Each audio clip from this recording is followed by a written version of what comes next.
I feel like the whole country needs to know what's going on here. It's bigger than alarming. This is the worst I've ever seen it.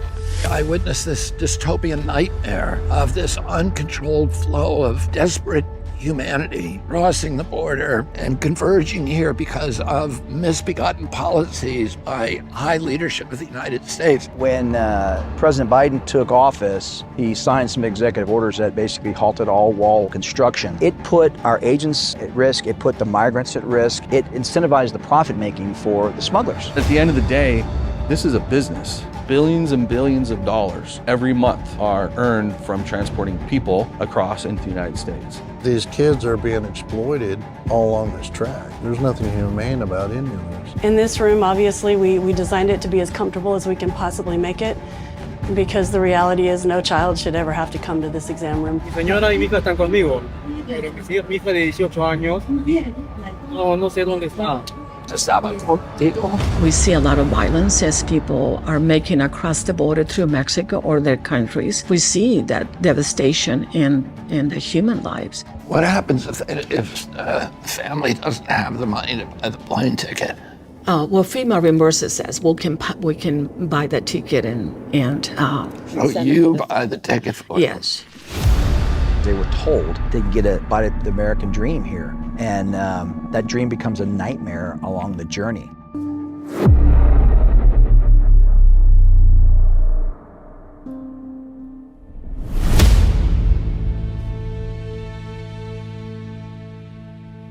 We have 85,000 missing children. We don't know where they are. Under your new administration, what will you do and how will you go about finding these children? Well, I don't know how to answer that question.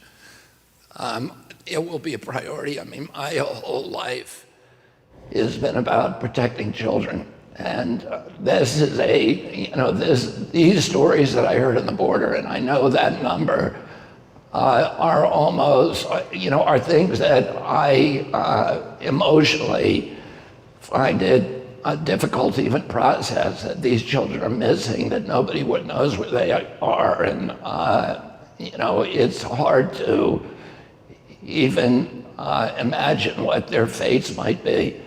So it's going to be a priority for me. I do not know how we start going about that, but that will be a priority for me. Well, thank you for changing your mind on the wall. You're welcome.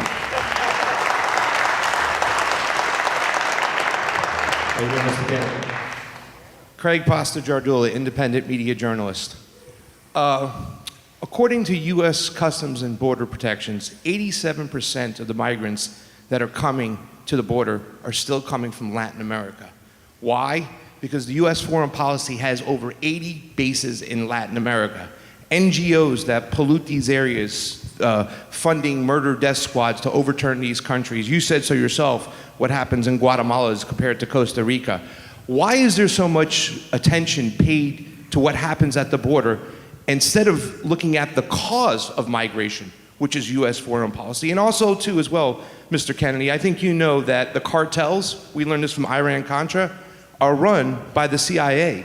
So if you want to take care of the cartels, shouldn't we be looking to Langley rather than Mexico? Thank you.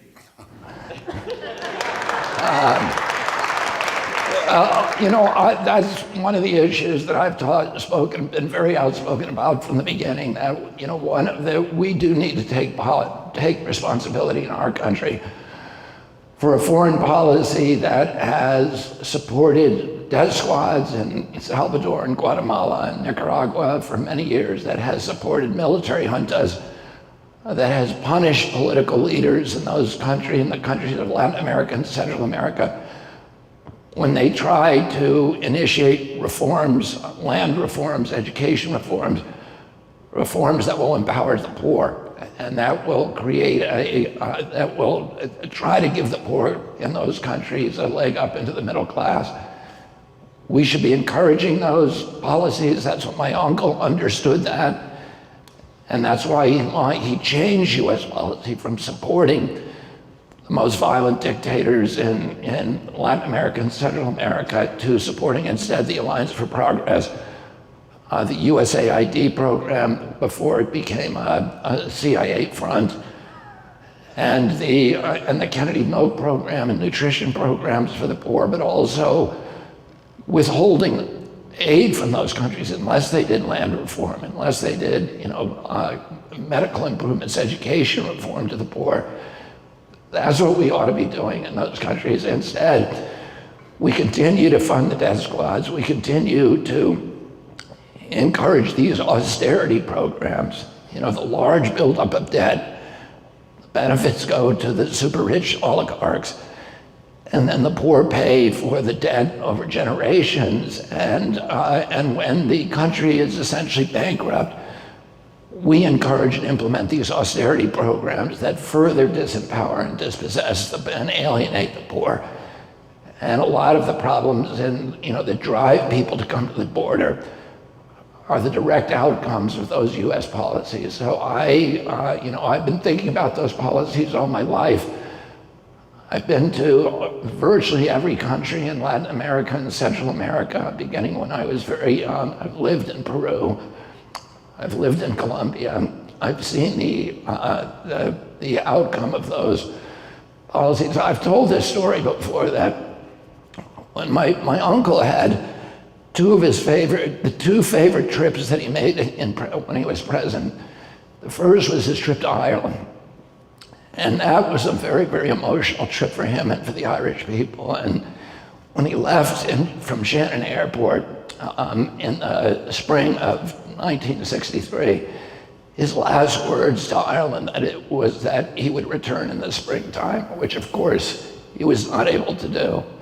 But the other favorite trip that he made was to Colombia.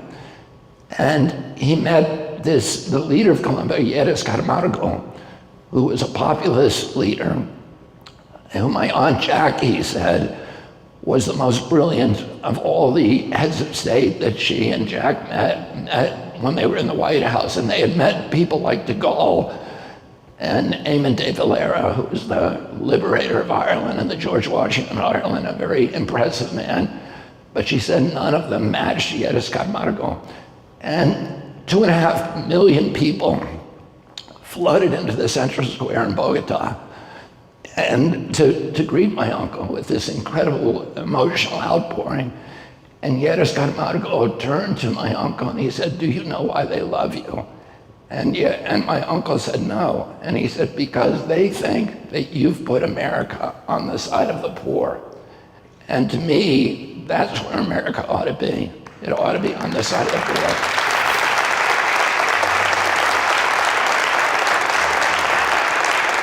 Are you committed to closing some of the bases, Mr. Kennedy? Excuse me? The follow-up is, are you committed to closing some of those bases that we are occupying land in Latin America? Absolutely. Those will be some of the first bases. There are 800 bases abroad, and they're not doing us any good. We think that this is our relationship with Latin America. We can control them by the bases. Well, guess what? China doesn't have any bases there. And the primary creditor today in virtually every Latin American country is China.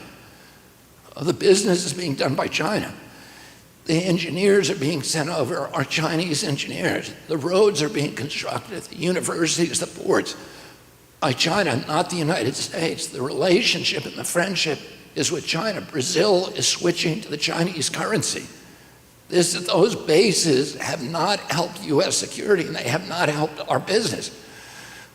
We don't have engineers anymore that can design the roads or build bridges or build ports. Rice University used to graduate 20% of the engineers in the world. Now it graduates less than 1%. The engineers are coming from China. And that's good for China because they can build things and they can make deals and they can do business. They've made the decision to project economic power abroad, which is what my uncle did. He never sent a combat troop to die abroad. He was projecting economic power, and that's why throughout Latin America and Africa, there are more boulevards named after him, more avenues, more statues to him, more universities and hospitals named after him than any other president. And that is the strength of the real strength of a nation, when people around you want to be your friend. And you don't need to put bases in their country to ensure their friendship. And it's not winning us friendship. It's all it's doing is bankrupting the middle class in this country, and I'm going to change that.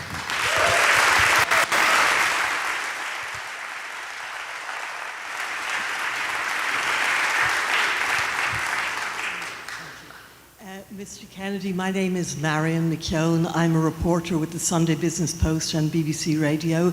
I would like to ask you specifically, and if you could be specific, I'd really appreciate it.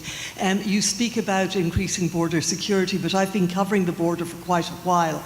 I spoke with one nun, Sister Norman Pametta, who works in McAllen, and she said that these migrants who are coming, that it is like fleeing a burning building for them. She was specifically talking about women and children who were fleeing gang violence, domestic violence, poverty, the farms that can produce nothing because of climate change. And she said it doesn't matter how many borders you put up or how high, that they will keep coming because it's a choice. They know what they're coming to. They know they risk death, that they risk rape, that they risk horrific journeys through the desert, but it's still better than what they're leaving behind. So how would you address that? Well, I would address it the way, I think the person that you talk to is probably underestimating the role of U.S. foreign policy in fueling the destabilization of those countries and those economies that is amplifying the poverty and amplifying all those reasons to leave. I also would say this to you, the evening that we were there, we saw, I think, about 300 people come across, and only 2 of them were from Latin America, and nobody from Central America. So, and that may not represent what is typical. We found 1 Colombian family and 1 Peruvian family. But everybody else was from West Africa. They were from Europe, Eastern Europe, and they were from Uzbekistan, Afghanistan, Kazakhstan, Azerbaijan, and Tibet, Nepal, and China. So that, I think that may, what you're talking about is an older model. And, I've made this point before.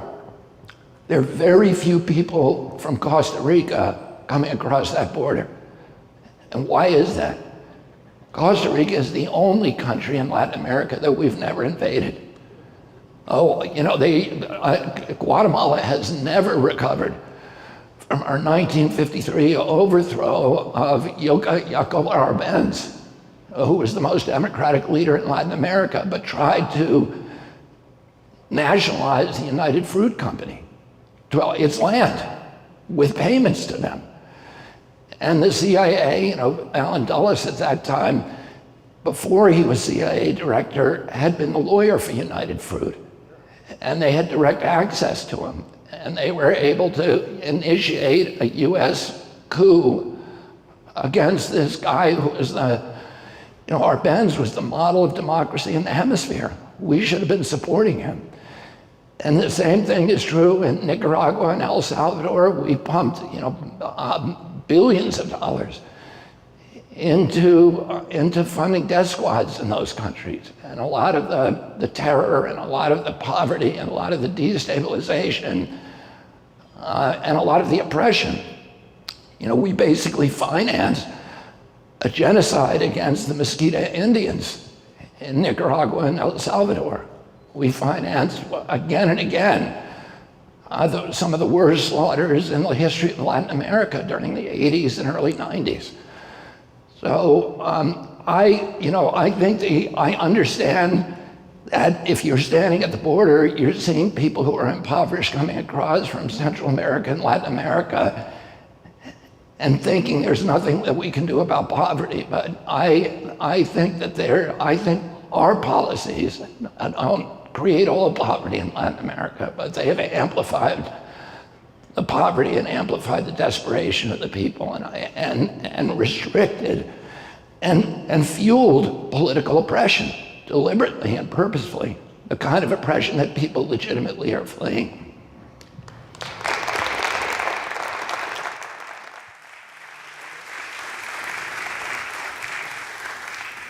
Mr. Kennedy, my name is Ed Rampell. I'm with the Hollywood Progressive. And I have two questions. Just real quick question. Last night on Turner Classic Movies, I saw a movie that made me think of your family called Winter Kills. I'm wondering if you have any comment on that film, if you've ever seen that movie starring Jeff Bridges. I have not. I'm sorry. I recommend you see it. The other main question I have is that it seems today from your presentation that you're making border issues and migration a cornerstone of your campaign, which was in some ways similar to what Trump did in 2016. And there's been rumors bandied about in the media that you may end up running on a ticket with Donald Trump as his vice president. So what is your response to those rumors? And can you definitively say you will never run on a ticket for the White House with Donald Trump? Yeah, in my experience, a lot of the stuff that you read in the mainstream news and the corporate news is what I would call conspiracy theories.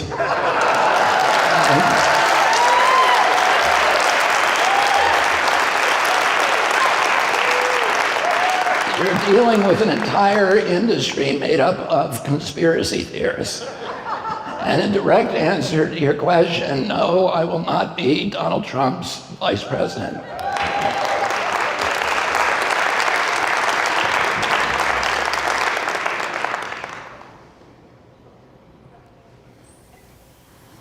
Good evening, good morning, everybody. Good afternoon, Mr. Robert Kennedy Jr. My name is Gina Felix Goldman. I'm a journalist from Mexico.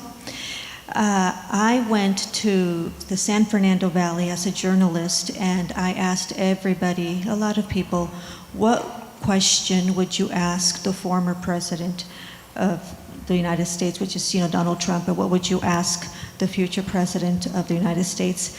And I told them that I was going to be here, and a lot of them are not able to be here because the majority in Pacoima, the San Fernando Valley, it's a low-income neighborhood, and they're working, they're cleaning homes, and some of them are even outside in the street working with the jackhammers.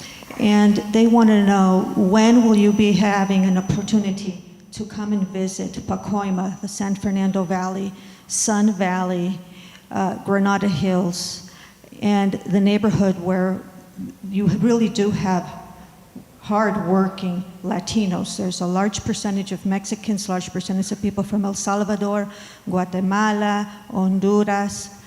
And when you meet the president of Mexico, what kind of conversation will that take place regarding the border? So let me answer those questions, and let me actually start by to the previous question, which started out with the previous questioner started out with the observation that this was the border is a kind of Trump issue, and what I would say is this should not be a partisan issue. As I said, I don't think it would be if people could see what I saw. I went down to the border feeling that Trump had made a mistake on the wall. But I feel like people need to be able to recalibrate their worldview when they're confronted with evidence. And that we ought to be able to do that in the Democratic Party and the Republican Party. And when I'm president, what I'm going to do is bring in Republicans and Democrats and get the best Republican ideas and the best Democratic ideas and put everything on the table.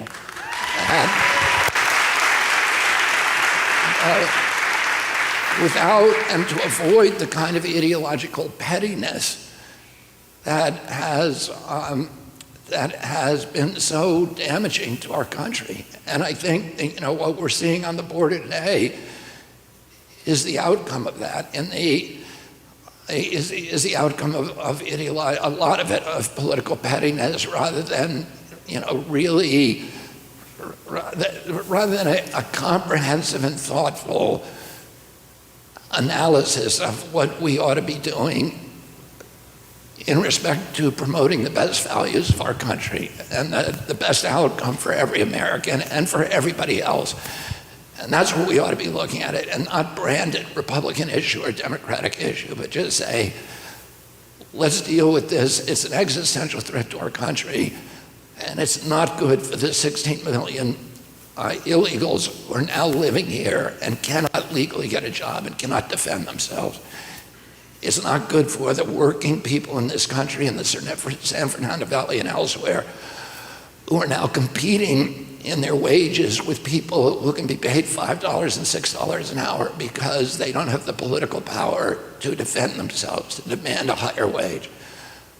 It shouldn't be a Republican issue. It shouldn't be a Democratic issue. There's no such thing as Republican children or Democratic children. We're all American, and we need to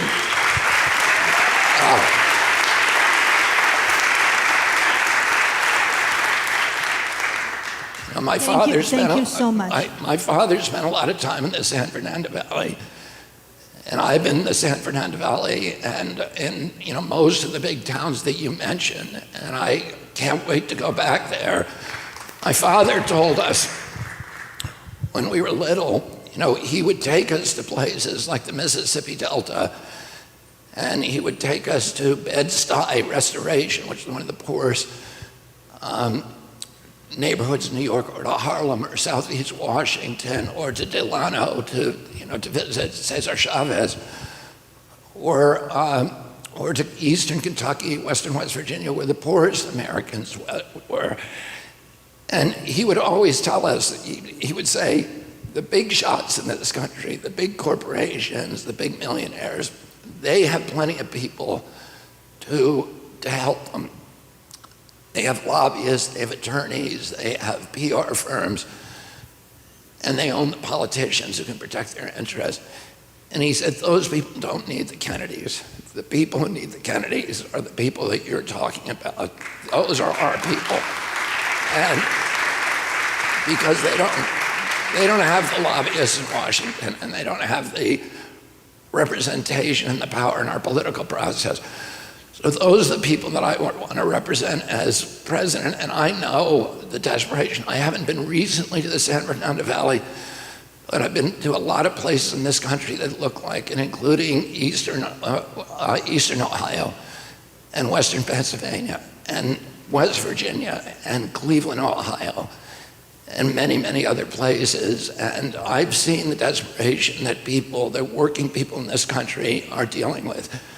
We're living in a country today where 57% of Americans could not put their hands on $1,000 if they have an emergency in their family.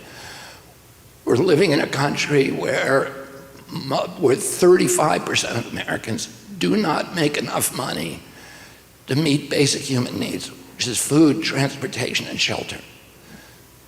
The average income in this country for Americans is $5,000 less than the money it takes to survive.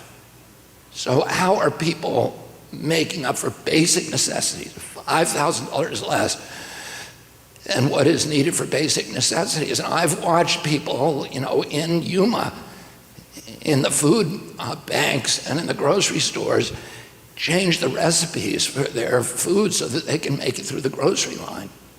I've seen one of my best friends just lost his food stamps that got cut from $283 a month to $23 a month.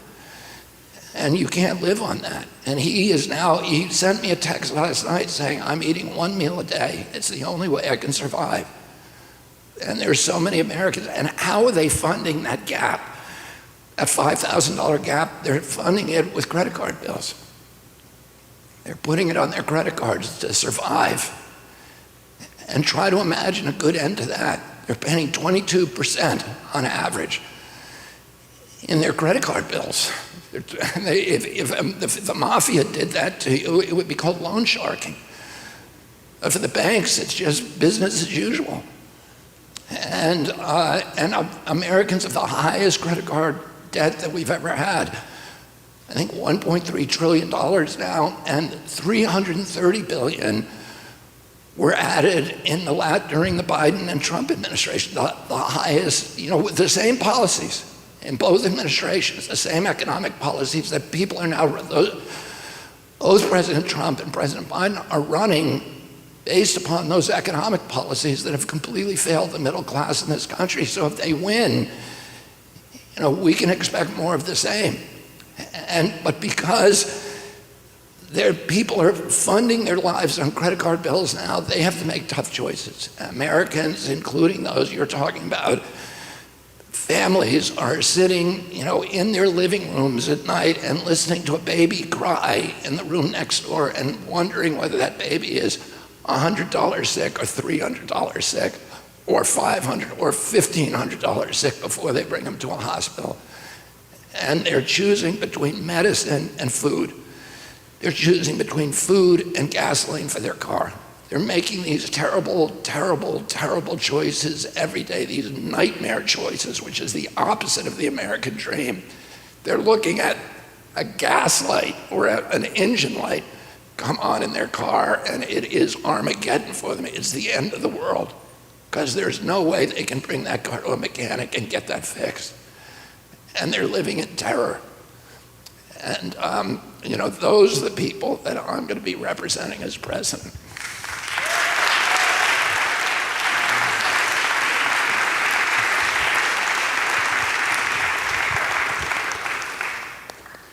Hi, my name is Sue Carpenter. I'm a national digital journalist with Spectrum News based in Los Angeles. And I just wanted to know, what is your stand on the registry bill, which would potentially give 8 million undocumented immigrants the ability to apply for permanent legal residency if they've been in the country for 7 years? I would put that bill on a shelf, because I don't think I don't think it could pass Congress, and I don't think we ought to pass it in Congress until we've sealed the borders. And I think once we've sealed the borders and we've assured Americans that the illegal immigration has stopped, then we can look at an amnesty program. And it's vital that we do that, something like that, for the people who are here in this country as quickly as we can. But we cannot do that realistically. We cannot go to the American people and ask them to do that before we seal the border, and it will never pass until we do that.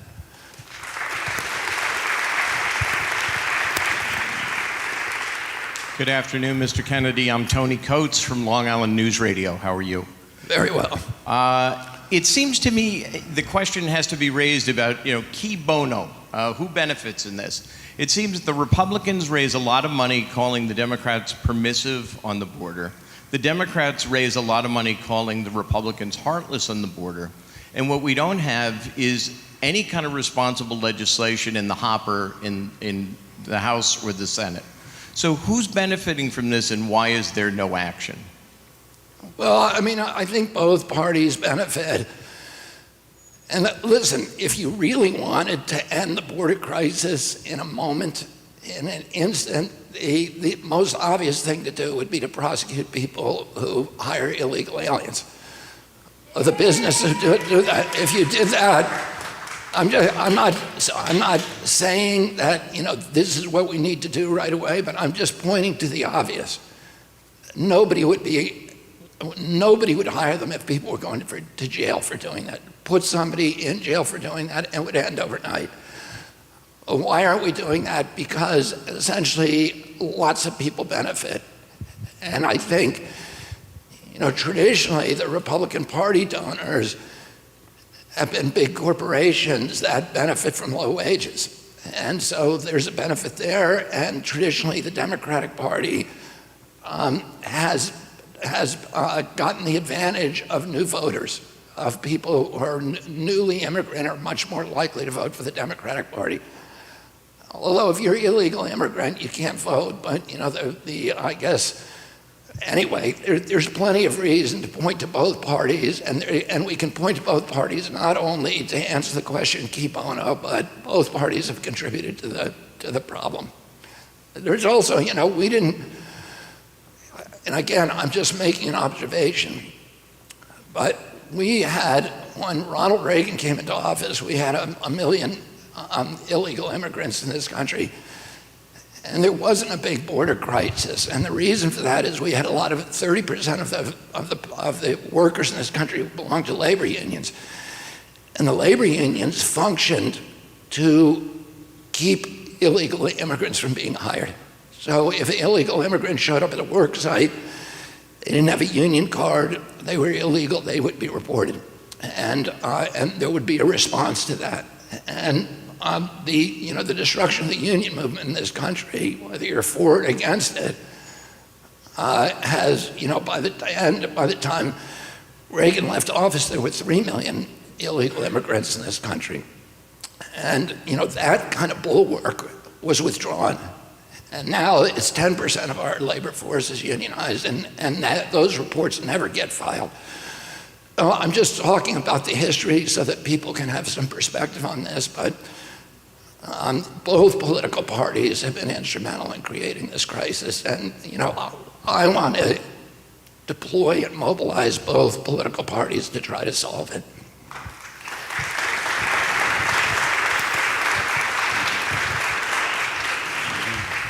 Hello, Mr. Kennedy. My name is Dan Nicewander, independent media from Pasadena, also KPFK FM's Rebel Alliance News.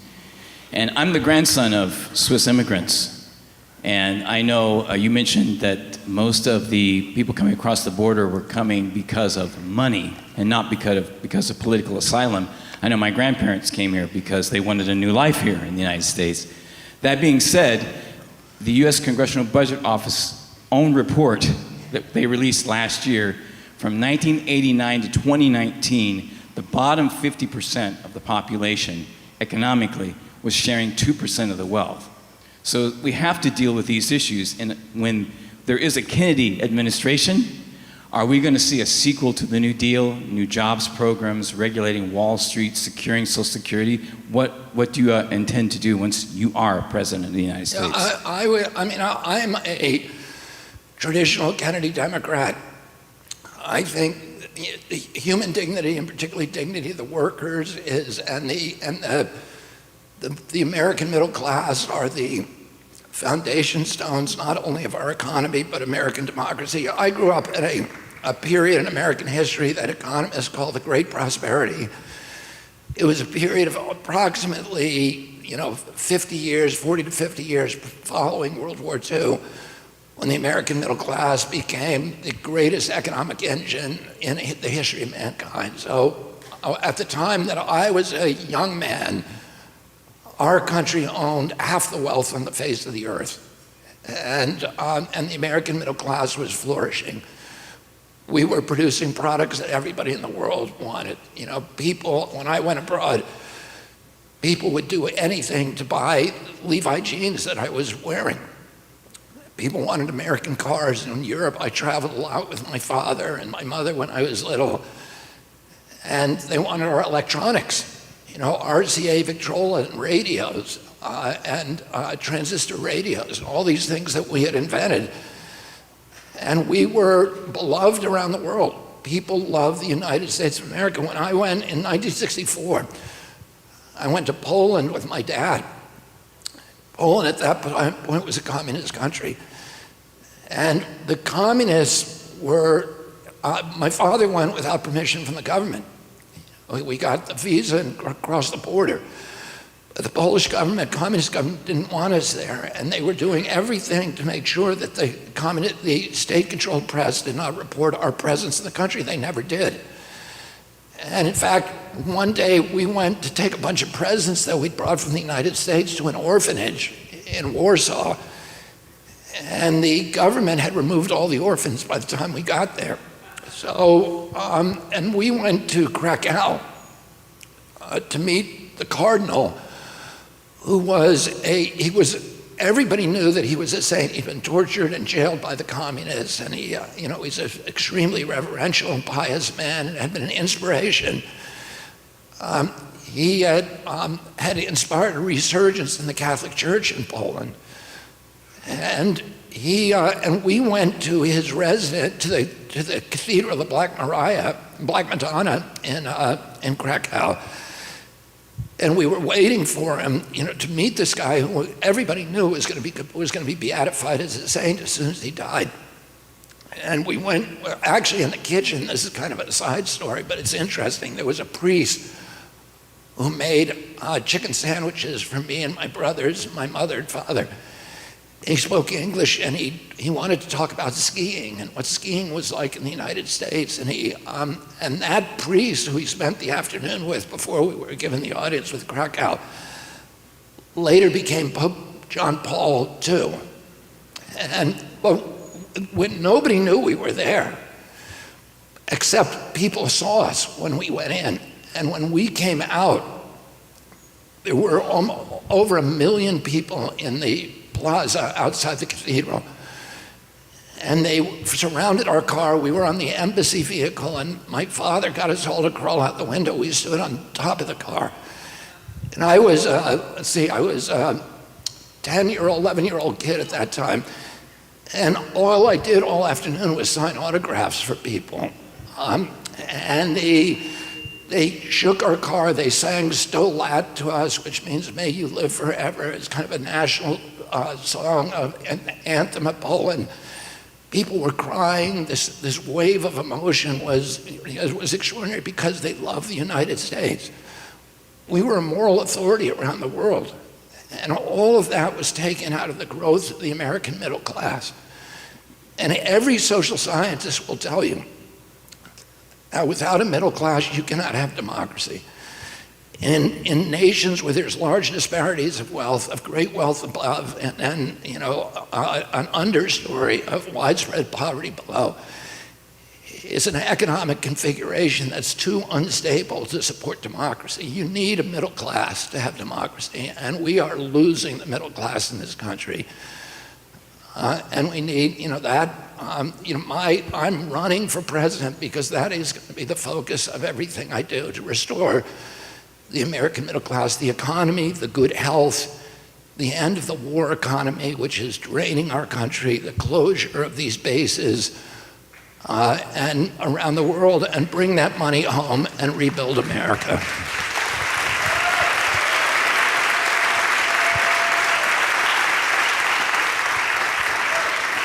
Hello. Hello, Mr. Kennedy.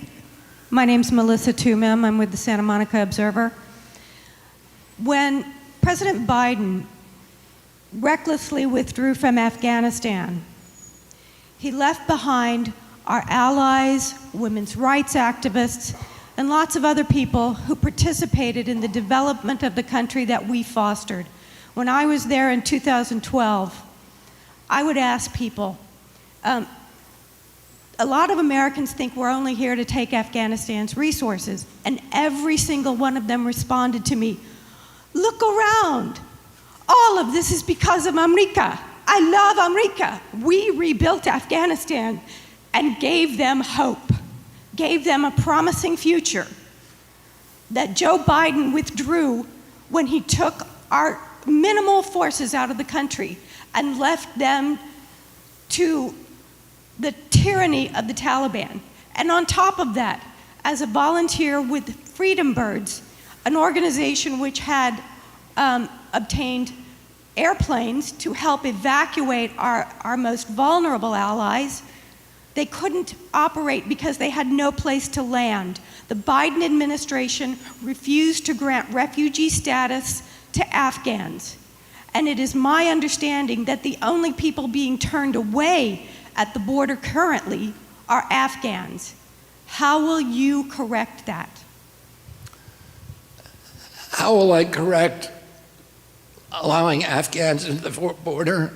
How will you correct the refusal to give Afghans refugee status because no other country will take them as long as the United States refuses to grant them that status? First of all, I would disagree with you. I don't disagree with you that our withdrawal from Afghanistan caused tragedy in that country. At that point that we withdrew, we only controlled a very small part of that country inside of Kabul. Most of the provinces of Afghanistan were already controlled by the Taliban. And we had been it's our longest war. It's even longer than Vietnam. We were there for 20 years. In my view, we shouldn't have gone in at the outset. We cannot be the policemen of the world in this country. We cannot run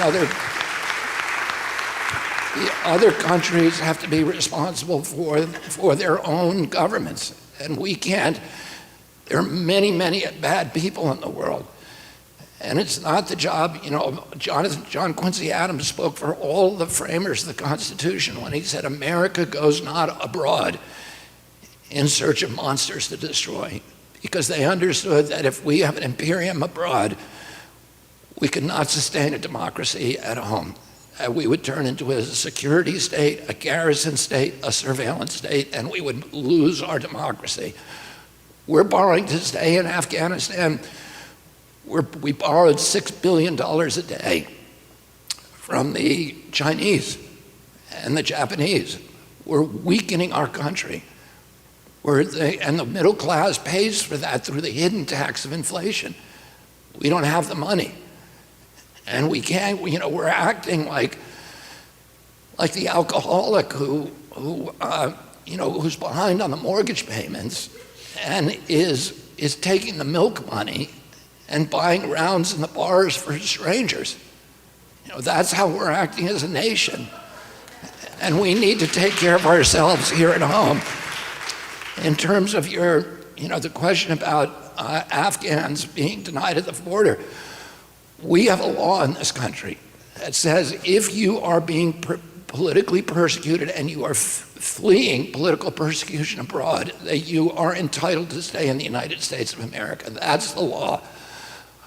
What I will do as president is I will appoint immediately enough judges so those cases of the Afghans and others can be fairly adjudicated at the border swiftly to let the people who are actually fleeing political persecution into this country as quickly as possible. We have time for just one more question. And then afterward, we have a really important announcement, so please stay seated. My name is Alberto Godinez. Mr. Kennedy, it's an honor to be here, and I'm immigrant, proud to be an American. Thank you. After today, before I do my question, after today, I will change party and support Kennedy 2024. After 25 years of being working on the media in Los Angeles, I retired because I got tired of the fake media. And I decided to do my own Spanish program, Caiga Quien Caiga. And here's my question to you. Also, I'm proud to be an Scientologist. But my question to you is this. The border seems that it's not a problem. The problem, if we don't stop the problem from Guatemala, Central America, South America, even from Mexico, if we don't create politicals, if we don't do something right in Mexico and Latin America, people will be crossing. It's not going to be any wall that is going to stop people crossing and coming to the States. Because when there is a need and there's a crime, people will fly no matter what, and nothing will stop them. My questions to you, Mr. Kennedy, you are willing to work with other countries to prevent the people invading United States? That's my questions to you. Are you going to? Absolutely, and today we have the worst relationships around Latin America that we've had. I mean, in some ways, the neglect that we've, with which we've treated Latin America, particularly Central America, in recent years, has probably been helpful because our former policy was so catastrophic. When they were the center of our attention during the 1980s, and we killed millions of people, not in wars, but literally murders, with death squads, government, state-funded death squads of the poorest people in society, priests, nuns, attorneys, professionals, law professors, targeting people, the intelligentsia, targeting the poor, Indians, farm workers, etc. And those were catastrophic. And they're still living with the legacy of those actions. But my uncle and father, one of their top foreign policy priorities was Latin America. That's why they started the Alliance for Progress. That's why they started USAID, to change the relationship that the United States had for decades, for centuries, with Latin America into a partnership. And instead of like people have said, 80 military bases, we need an economic partnership. And we need a partnership that is going to help support the economies in those countries in ways that is not going to punish workers in the United States, and that is not going to cause these waves of immigration of desperate people coming across the border. Oh, I thank you for your question. I think it's really important, and I want to make that pledge to you that will be one of the primary foreign policy priorities of my administration. Thank you very much. Mr. Kennedy. Today I changed party and I support Kennedy 2024.